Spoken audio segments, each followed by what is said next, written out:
engkanto. Diwatang lubugan pa nga, putik. Ay, sabi ko sa'yo, diwatang lubugan pa nga kapag ikay lumaki ulo mo, lilipas ka na. Oo, sabi mo, lilipas din yan, kuya. Oo, lilipas ka na rin. Oo. Ay, sabi daw ng diwata, nalubugan pa nga. Hindi ko ikakayaman ng 100 pesos nyo. Ito,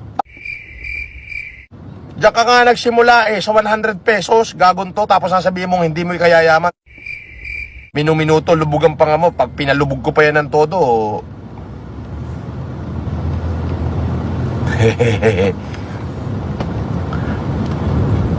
paano maging mayaman si Diwata, boss? Paano naging mayaman si Diwata? Ay, ang dami nagbibigay at saka sinabi niya mismo kumikita siya ng kalahating milyon isang araw. Abay, pagka kumikita ka ng kalahating milyon isang araw, ay di mayaman ka. Ito yung napakahina naman ng dibay-dibay mo. Napakahina mo naman magdibay-dibay. Abay, kalahating milyon ka mo kinikita araw-araw, ay di mayaman yun. Ito yung... Oh.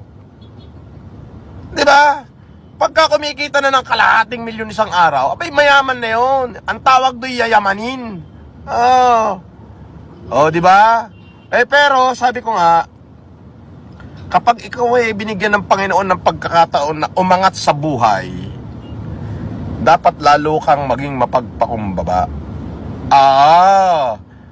Ngayon, diwatan lubugan pa nga, na mukhang engkanto, ay, nakaw, wag mo sasabihin lilipas din yan at wag mo sasabihin, may nagpapabati nga, lilipas din daw yan, kuya.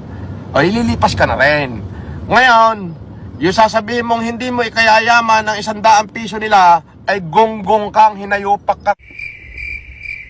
Sa kanila ka nagsimula.